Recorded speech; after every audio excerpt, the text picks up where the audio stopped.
வள்ளுவர் கோட்டத்தில் புதுப்பிக்கப்பட்டு வரும் கட்டுமான பணிகளை தமிழ் வளர்ச்சித்துறை அமைச்சர் சாமிநாதன் பார்வையிட்டார். இதைத் தொடர்ந்து செய்தியாளர்களுக்கு பேட்டியளித்த அமைச்சர் சாமிநாதன், ரூபாய் 80 கோடி மதிப்பீட்டில் புதுப்பிக்கப்பட்ட கட்டுமான பணிகள் வருகின்ற ஜனவரி மாதத்திற்குள் முழுமையாக ஒப்பந்ததாரர்கள் முடிப்பார்கள் என தெரிவித்தார்.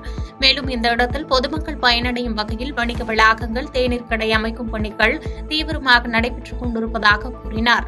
சிறப்பாக நடைபெற்று வருவதை ஆய்வு செய்வதற்காகத்தான் இங்கே வருகின்றோம். வருகின்ற ஜனவரி திங்கள் இறுதியில் இந்த பணி முடிப்பதற்காக ஆலோசனை வழங்கப்பட்டிருக்கிறது. முடிக்க வேண்டும் என்று தகவல் சொல்லப்பட்டிருக்கின்றது. அந்த வகையில் எடுத்திருக்கின்ற ஒப்பந்ததாரரும் நம்முடைய பொதுப்பணித்துறையுடைய பொறியாளரும் இந்த பணியை நிச்சயமாக ஜனவரி இறுதிக்குள் முடிப்பார் என்ற நம்பிக்கை இருக்கின்றது. ஏறத்தாழ 1600 பேர் அமர்ந்து பார்க்கக்கூடிய வகையிலான அரங்கம். முத்தமிழர் ஐயா கலைஞர் அவர்கள் முதலமைச்சராக இருந்தபோது ஐயன் வள்ளுவருக்காக எழுப்பப்பட்ட ஒரு நினைவு அரங்கம். அந்த வகையில் அது மீண்டும் புதுப்பிக்கப்பட இருக்கிறது. உள்ளபடிய மகிழ்ச்சிக்குரிய ஒன்று. ஏறத்தாழ சுமார் 80 கோடி ரூபாய் மதிப்பில் இந்த பராமரிப்பு பணி நடைபெற்று வருகிறது. இன்றைக்கு இந்த பணிகள் முடிவருகிற பொழுது ஒரு புதிய பொலிவோடு இந்த ஐயன் திருவள்ளுவர் கோட்டம் நிச்சயமாக காட்சியளிக்கும். கிளாம்பாக்கத்தில் அரசு பேருந்துகளுக்கான முன்பதிவு சுயசேவை இயந்திரத்தை போக்குவரத்து துறை அமைச்சர் சிவசங்கர் திறந்து வைத்தார். சென்னை அடுத்த கிளாம்பாக்கம் கலைஞர் நூற்றாண்டு பேருந்து நிலையத்தில் பேருந்துகளில் பயணிக்க பயணிகள் ஆன்லைன் மூலமாகவும் டிக்கெட் கவுண்டர்கள் மூலமாக மட்டுமே டிக்கெட் முன்பதிவு செய்து பயணித்து வந்த நிலையில் தற்போது புதியதாக சுயசேவை முன்பதிவு இயந்திரம் துவக்கப்பட்டுள்ளது. இதனை தமிழக போக்குவரத்து துறை அமைச்சர் சிவசங்கர் ரிப்பன் வெட்டி துவக்கி வைத்தார். முதற்கட்டமாக கிளாம்பாக்கம் பேருந்து நிலையத்தில் 2 சுயசேவை முன்பதிவு இயந்திரங்கள் வைக்கப்பட்டுள்ளன. இதில் பயணிகள் டிஜிட்டல் பண பரிவர்த்தனைகளுடன் 60 நாட்களுக்கு முன்பாகவே டிக்கெட்டுகளை முன்பதிவு செய்ய முடியும் என போக்குவரத்து கழக அதிகாரிகள் தெரிவித்துள்ளனர். இந்த திட்டம் மக்களிடையே வரவேற்பை பெறும் பட்சத்தில் தமிழகம் முழுவதும் வைக்க அதிகாரிகள் திட்டமிட்டுள்ளனர்.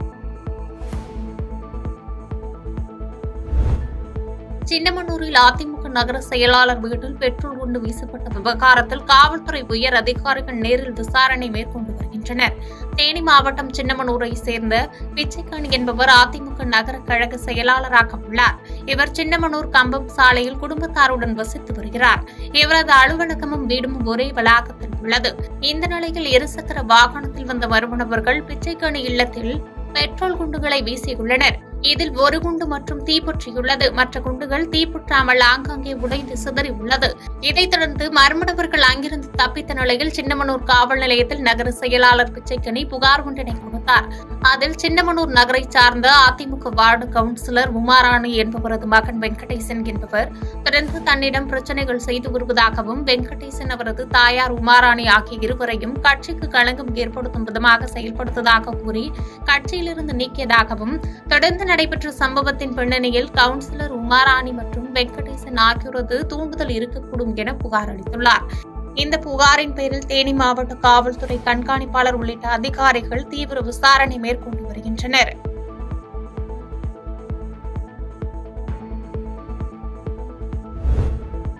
திண்டுக்கல் மாவட்டம் கொடைக்கானல் மேல்மலை கிராமங்களில் கடைசி கிராமமாக கிளாவரையில் நிலப்பளவு ஏற்பட்டதைத் தொடர்ந்து மாவட்ட நிர்வாகம் உத்தரவின் பெயரில் வருவாய்த்துறையினர், வனத்துறையினர், புவியியல் துறையினர், காவல்துறையினர் உள்ளிட்ட அரசு துறை அதிகாரிகள் மற்றும் பழனி சட்டமன்ற உறுப்பினர் IB செந்தில்குமார் மற்றும் நாடாளுமன்ற உறுப்பினர் சச்சிதானந்தம் உள்ளிட்ட அனைவரும் நிலப்பளவு ஏற்பட்ட பகுதிகளில் ஆய்வுகளை மேற்கொண்டனர்.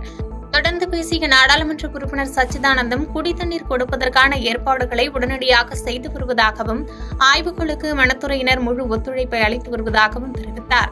குடிநீருக்கு உடனடியாக ஏற்பாடு பண்றதுக்கான இது பண்ணிட்டாங்க. ஆனால் அதிகபட்சம் நீங்க ஒரு வார காலத்துக்குள்ள அந்த குடிநீருக்கு பைப் லைன் சரி பண்ணி கொண்டு போய் கொடுக்கறதுக்கான ஏற்பாடு பண்ணிடலாம். ஏற்பாடு இப்ப 100 பைப்பு வழியா தண்ணி போயிட்டு இருக்காங்க.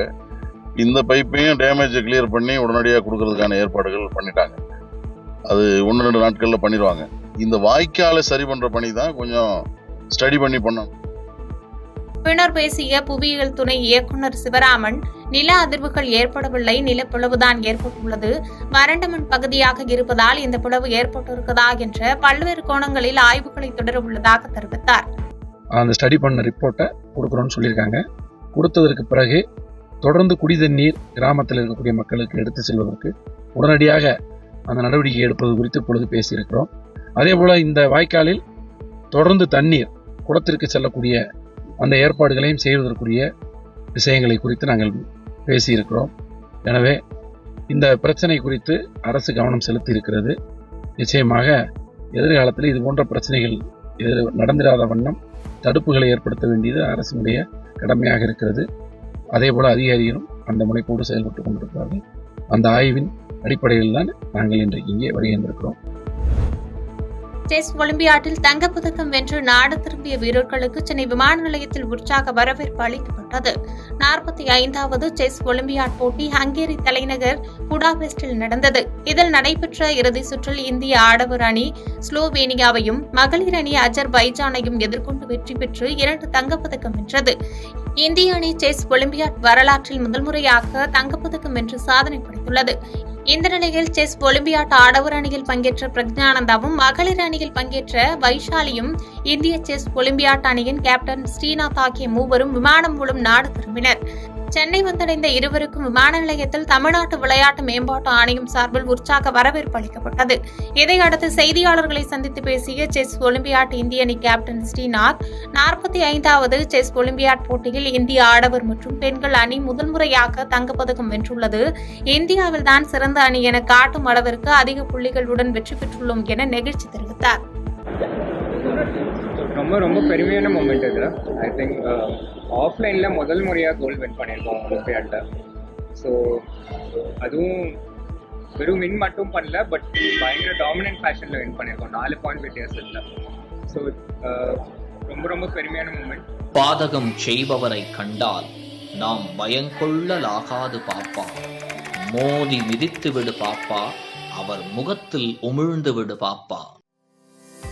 அண்மை செய்திகளை உடனுக்குடன் தெரிந்து கொள்ள இணைந்திருங்கள் இயம்நாடு தொலைக்காட்சியுடன்.